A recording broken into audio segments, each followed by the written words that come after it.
So to start off, I'm using this, I think it's 100% wool, and then I have a mohair. I believe the wool is a size 1. So I put both of them together and I cast on 48 stitches using a long tail cast on, and then I did 40 rows, and that's going to make my cuff long enough to fold over. When I got to the end of the cuff piece, I cut the mohair so that will just be in the cuff, and the rest of it worked just with the wool. So I'm going to add in my thumb gusset. I've done 3 solid rows after finishing the cuff. So what I'm going to do, I think it's called a make one left. So the stitch that you make pops out on the left, and then I do 3 stitches in between. And then a make one right. Go in that second one. So all of the stitches that you're adding in here are going to be added to that centerpiece. They'll look like they're added in that. So I've come around twice. I did my first increase, 3 stitches, my second increase on the other side, passed over it twice, so now the third row I'm going to do the same thing. You can use stitch markers for this. I just really hate using stitch markers. So I'll count in 7 and then do it. So it's time to increase again. I'm just going to do the same thing. So let's see, this one is 1, 2, 3.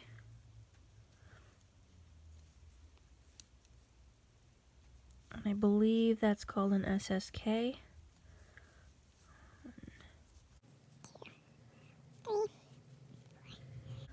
5. And then add my stitch onto here. So then I'll do 2 more rows with nothing, no changes, and then I'll do another increase. So keep doing that for however far you want that piece to be. That's going to make the thumb gusset. There, so that's going to be the piece that comes right up on your thumb. So you're going to keep increasing there every 3rd row until you're about right there, where you're ready to do this piece and separate the thumb from the palm. Okay, so you can see the gusset a little bit better here. So if you're using your stitch markers, they would be right on that one.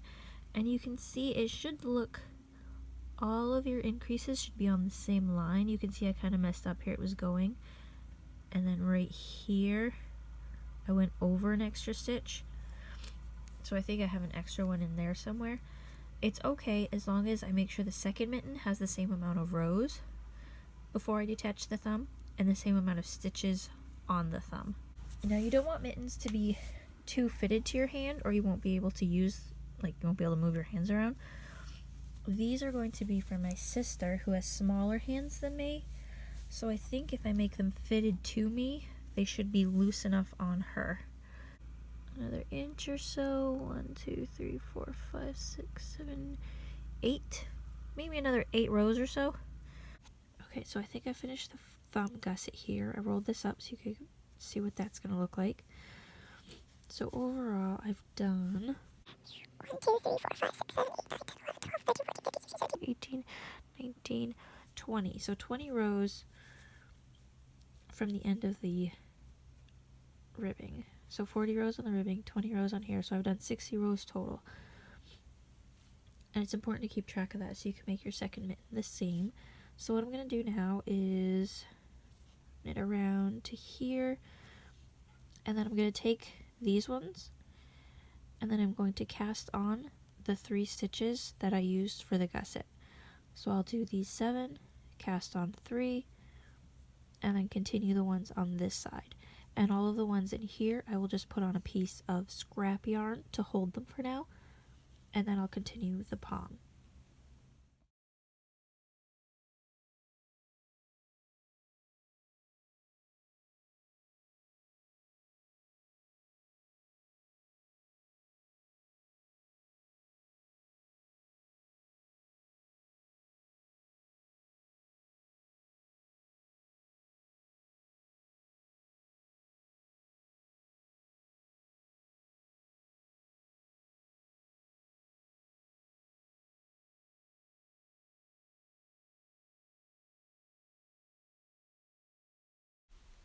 So those 3 stitches that you just cast on, those are replacing the 3 that you originally put when you started the gusset. So that's going to take the number of stitches on there. It'll bring it back up to the original amount that you put on at the beginning to have on your palm.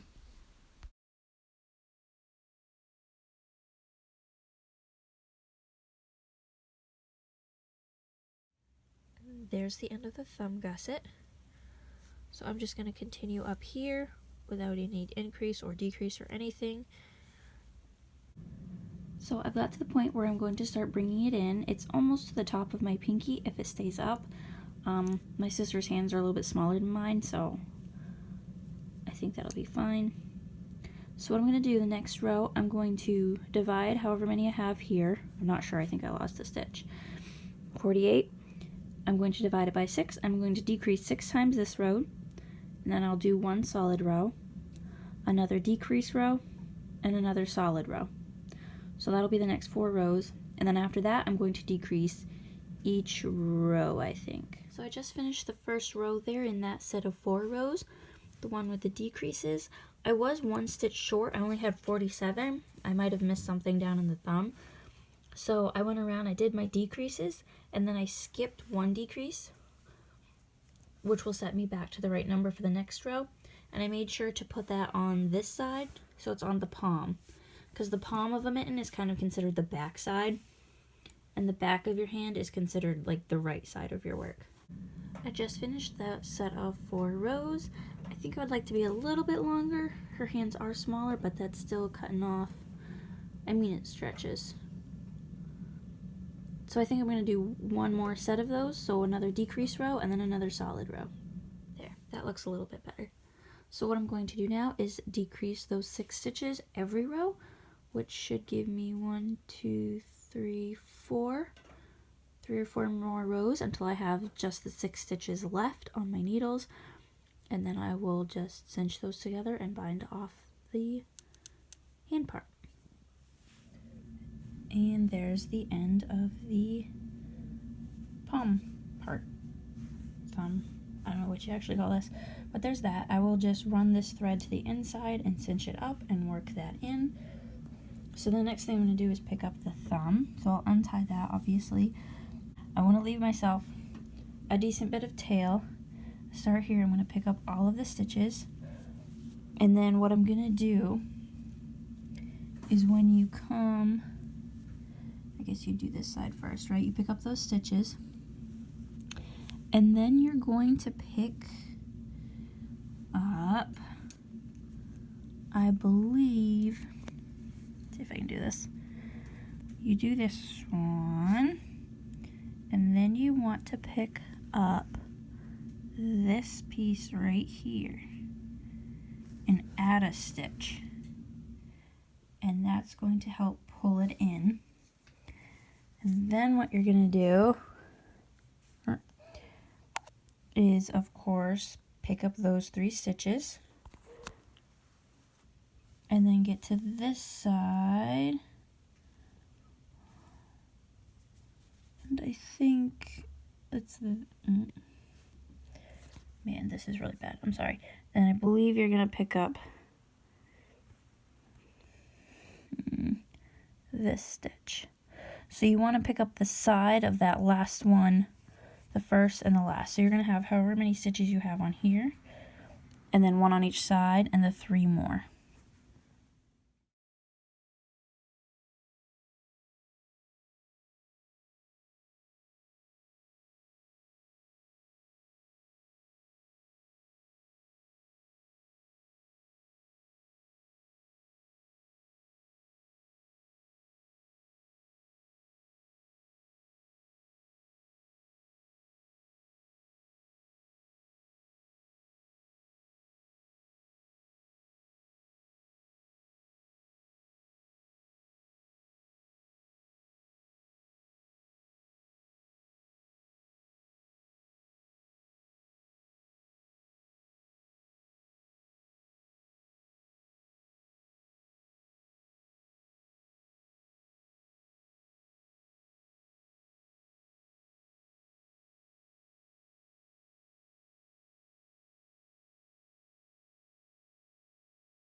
So I've gotten to the tip of how far I want my thumb to be, so I'm just going to go ahead and start decreasing 6 stitches every row, same as you did up at the end of here.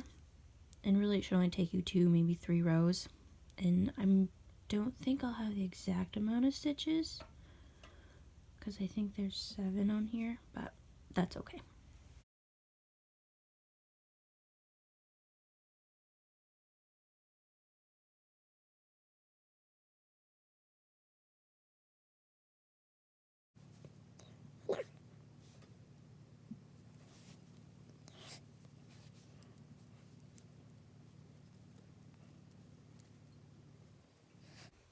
This is way easier to just string this piece through a needle, but I don't know where my needles are right now.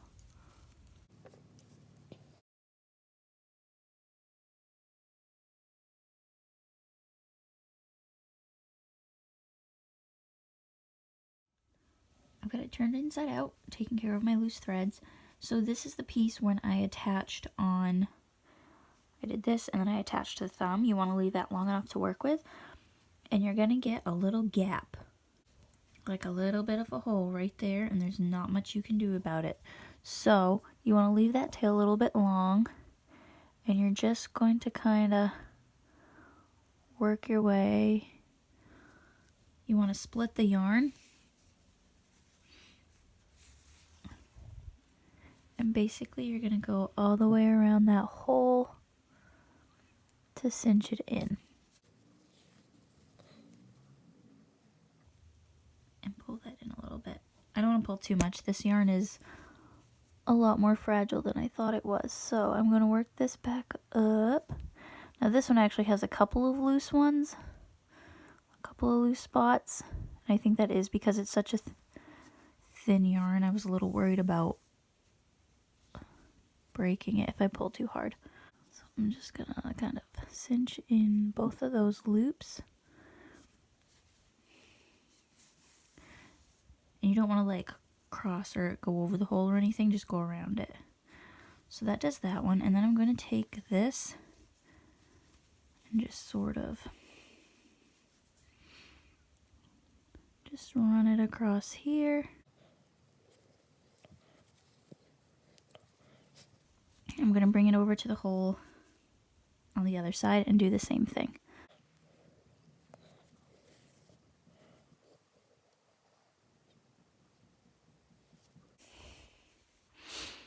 And cinch that in. And then after you have these 2 holes, you can go ahead and just work this in the same way that you would.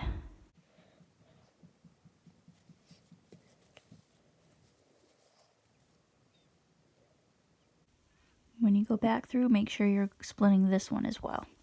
And those 2 will cinch together.